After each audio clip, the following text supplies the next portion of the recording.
welcome to grade 9 civics class. In today's class we are going to discuss chapter number 6 which is democratic rights and आज का जो session है session number 5. So we are going to discuss right to freedom. उसके बारे में हम लोग discuss करेंगे इस सेशन में. Freedom means absence of constraint. In practical life it means absence of interference in our affairs by others, be it other individuals or the government. तो freedom क्या है? Freedom basically means कि absence of constraint का मतलब कोई आपको किन्हीं चीज़ों में बांध रहा हो या फिर बोल रहा हो कि आप ये नहीं कर सकते या वो नहीं कर सकते, तो उसको बिल्कुल ऑपोजिट जो है that means absence of constraint is the freedom. तो you are free to do anything that you want, that is your right to freedom. कि आपको जो करने का मन है वो आप कर सकते हैं. Whatever you want to study you can study, wherever you want to live you can live. So these are all right to freedom. In practical life it means absence of interference जो है वो दूसरे लोगों से हमारे जो भी affairs हैं लाइफ में हम जो भी करते हैं. So in practical life it means कि उसकी एब्सेंस है कि कोई भी हमारे लाइफ में इंटरफेयर करे. और फॉर एग्जांपल अगर if you want to study you know commerce and people can not force you to study science, means they cannot literally force you कि no you cannot take you know commerce, you have to take science. इसलिए force नहीं कर सकते. They can suggest you that you should do this or that, but they cannot force you to an extent. After an extent they cannot force that. Be it other individual or the government. तो कोई भी आपको कुछ करने के लिए force नहीं कर सकता है. Be it any other individual हो या फिर government हो, so they cannot force you on that. Under the Indian Constitution, all citizens have the right to freedom of speech and expression, assembly in a peaceful manner, form associations and unions, move freely throughout the country. तो under Indian Constitution जो all citizens हैं, जो सारे citizens हैं, citizens of India हैं, उनको right है freedom of speech and expression का. तो वो बोल सकते हैं कुछ भी. freedom of speech है कि whatever you want to say you can say. you have the freedom कि आप you know जो भी बात करना चाहते हैं किसी से भी, that you can say it. Nobody will say कि you cannot say this or you cannot say that. So that is written in the constitution. It keeps changing, that is another thing. But जो एक constitutional rights हैं जो उसमें लिखे हुए हैं, according to that you have the freedom of speech and expressions. Assembly in a peaceful manner, तो आप you know you can assemble, a lot of people can assemble at one place. If it is in peaceful manner तो that is allowed. even if you know politically involved होके आप मिल रहे हैं या political party के लिए मिल रहे हैं, study के लिए मिल रहे हैं, education से related है, you can do all that if it is in a peaceful manner. अगर आप किसी को परेशान नहीं कर रहे हैं या फिर उससे किसी और को कुछ प्रॉब्लम नहीं हो रही है, if it is peaceful then you are you know you have the right to do that. You can form associations and unions. कोई भी association form कर सकते हैं. If we talk about education तो वहाँ पे कोई भी education से related जो association है that can be formed. कोई भी union है, school union है या किसी factory की union है, that can be formed. उसके लिए कुछ भी आपको you know you don't have to ask anybody. जहाँ पे भी आपको union form करनी है वो कर सकते हैं. and it is purely legal कि आप एसोसिएशन फॉर्म करें या फिर यूनियन जो है वो फॉर्म करें. And these are all very you know बहुत ज़रूरी राइट्स जो हैं, बिकॉज इन सम कंट्रीज़ पहले ये सारे जो राइट थे वो नहीं थे. कुछ कंट्रीज़ में आप यूनियन नहीं फॉर्म कर सकते हैं या फिर एसोसिएशन नहीं फॉर्म कर सकते हैं. So all these you know जो राइट्स हैं वो अभी मे बी आपको ऐसा लगे कि these are like fundamental rights, ये सबको मिलने चाहिए. और because you all had this you know since the beginning, हम लोग we all had this rights. तो इतना उसका पता नहीं चलता है कि how big are they. You can ask the people जो उनके पास ये राइट्स नहीं हैं. There are still some countries की जहाँ पे सारे राइट्स जो हमको अवेलेबल हैं those are not available to them. So they understand the value कि ये राइट की क्या वैल्यू है. And that is why these rights are very big कि जो हमको कॉन्स्टिट्यूशन में लिखे हुए हैं. And then we all are having it. Move freely throughout the country कि आप फ्रीली मूव कर सकते हैं. You can go from one place to another place. आप स्टडी करना चाहते हैं, you can go. You want to study in Mumbai, you can study there. You want to study in Chennai, आप वहाँ जाके स्टडी कर सकते हैं. तो ये सारी चीज़ें आपको यू नो मूव करने का जो फ्रीडम है वो है इस कंट्री में. reside in any part of the country and practice any profession or to carry on any occupation, trade or business freedom of speech and expression is one of the essential feature of any democracy. आप रह सकते हैं किसी भी part of the country में, you are allowed to stay in any part of the country, reside in any part of the country, कहीं पे भी आप रह सकते हैं। If you are born in UP, you studied in Mumbai, you can still live in south of India, तो आप वहाँ पे रह सकते हैं, कोई भी आपको रोकेगा नहीं। nobody will ask you any questions कि आप यहाँ क्यों रह रहे हैं, you were born there or nothing like that, so you can reside in any part of the country and आप अपना जो प्रोफेशन है वो प्रैक्टिस कर सकते हैं, जो भी आपको प्रोफेशन है, और कोई भी ऑक्यूपेशन जो है, ट्रेड है, बिजनेस है, तो कोई भी चीज़ है, so you have all the rights कि आप कहीं भी जाके रह सकते हैं, कहीं भी स्टडी कर सकते हैं, and then you can have your own business, और प्रोफेशन जो है आपका वो कहीं भी कर सकते हैं। Freedom of speech and expression is one of the essential feature of any democracy. तो किसी भी डेमोक्रेसी का जो इसेंशियल फीचर है वो है freedom of speech and expression, तो वो बहुत ही ज़रूरी राइट है जो होना चाहिए in a democracy. Our ideas and personality develop only when we are able to freely communicate with others. You may think differently from others. तो हमारे जो ideas हैं, personality जो है वो तभी develop होती है when we are able to freely communicate. हम freely communicate कर पाते हैं एक दूसरे के साथ। You may think differently from others. तो आप दूसरों से ज़रूरी नहीं है कि what I am saying you will 100% आप उससे agree करेंगे। And that is a good thing कि आप 100% एग्री नहीं करें, because then you have a mind of your own, आपकी अपनी थिंकिंग है, तो you are disagreeing with what I am saying, so that means आप अपना दिमाग यूज़ कर रहे हैं, you have your own mind, and that is a very good thing कि everybody should have their own perspective, their own thinking.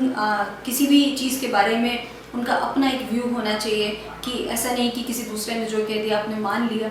तो that is why it is very necessary कि जो आपके अपने आइडियाज़ हैं या पर्सनालिटी जो आपकी डेवलप होती है वो इसीलिए बहुत अच्छे से डेवलप होगी अगर आप फ्रीली जो है कम्युनिकेट कर पाएँ एक दूसरे के साथ, and you can think differently from some anybody. आपके टीचर्स हैं, आपके घर में कोई भी, आपके ब्रदर सिस्टर कोई भी हैं, but you have your own thinking and you can be thinking differently from others. Even if 100 people think in one way, you should have the freedom to think differently and express your views accordingly.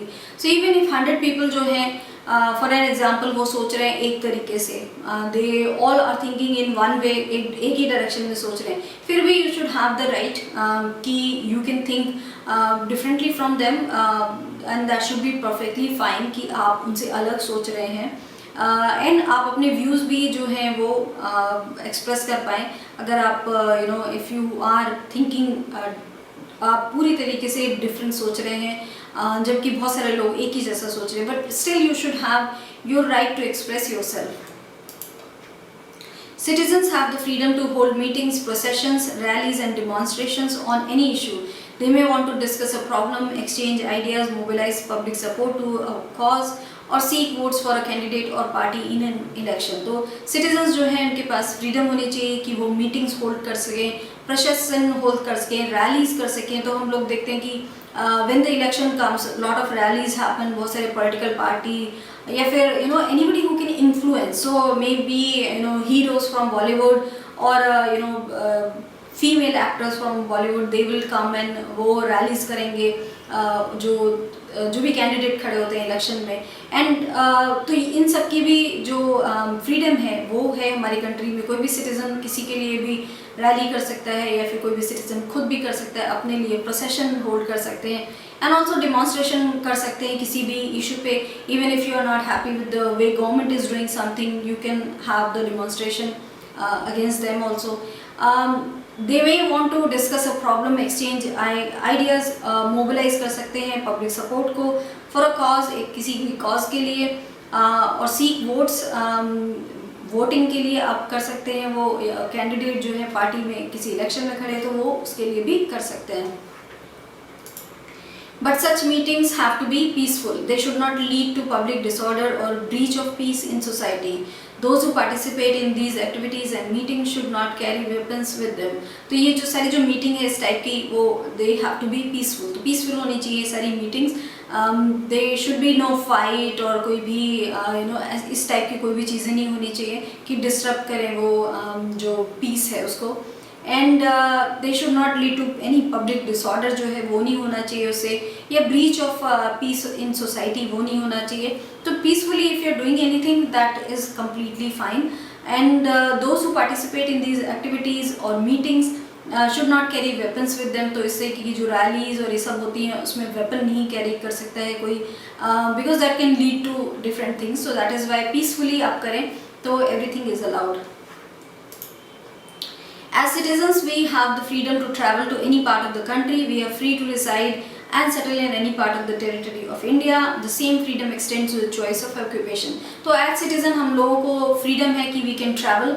हम लोग country में कहीं से भी कहीं जाके travel कर सकते हैं, हम लोग कहीं भी रह सकते हैं. We can reside in any part of the country. हम अपना occupation जो है वो हम कहीं पे भी जाके कर सकते हैं. So these all are the rights जो हमको मिले हुए हैं कि हम लोग आराम से कहीं पे भी जाके ये सब कर सकते हैं. The Constitution says that no person can be deprived of his life or personal liberty except according to procedure established by law. It means that no person can be killed unless the court has ordered a death sentence. तो the Constitution जो है वो ये कहता है कि no person can be deprived of his life और personal liberty जो है तो अपनी life या personal liberty को deprive नहीं हो सकता है वो except according to procedure established by law. तो अगर law ने अगर ऐसा नहीं कहा है तो उसके अलावा एवरी पर्सन हैज़ उनको लाइफ जीने का पूरा अधिकार है, पर्सनल लिबर्टी का पूरा अधिकार है. It means that no person can be killed. तो कोई भी जो इंसान है he can not be killed unless court ने ऑर्डर नहीं किया है कि उनको डेथ पेनल्टी या डेथ सेंटेंस दिया जाएगा. It also means that a government or police officer cannot arrest or detain any citizen unless he has proper legal jurisdiction. Even when they do, they have to follow some procedures. So it also means that कि कोई भी government या कोई भी police किसी को भी ऐसे arrest नहीं कर सकती है या detain नहीं कर सकती किसी भी citizen को unless उनके पास proper जो legal justification है वो ना हो तो वो नहीं कर सकते हैं किसी को भी detain या नहीं अरेस्ट कर सकते हैं. इवन व्हेन दे डू उनको फॉलो करना पड़ता है some procedure. So there are some procedure जो पुलिस को भी फॉलो करना पड़ता है, जुडिशरी को भी फॉलो करना पड़ेगा. तो they all have the procedure to follow. So that means a person is not above law और above all the rules that are set for the society. A person who is arrested and detained in custody will have to be informed of the reasons for such arrest and detention. तो एक जो person जिसको arrest किया जाता है, detain किया जाता है कस्टडी में, उसके पास भी ये राइट्स रहते हैं कि उसको बताया जाए कि क्यों उसको डिटेन किया गया है या उसको इन्फॉर्म किया जाए कि what are his reasons for arrest and also detention के उसके रीज़न क्या हैं. A person who is arrested and detained shall be produced before the nearest magistrate within a period of 24 hours of arrest. And also किसी को भी जब arrest किया जाता है, any person who is arrested और डिटेन उनको प्रोड्यूस करना होता है बिफोर द नियरेस्ट मजिस्ट्रेट जो है उनको प्रोड्यूस करना होता है with in a period of 24 hours of the arrest. तो उनको जब अरेस्ट किया गया होता है उसके विद इन 24 आवर्स उनको किसी न किसी मजिस्ट्रेट के सामने ज़रूर प्रोड्यूस करना होता है. And that is why law that police has to do.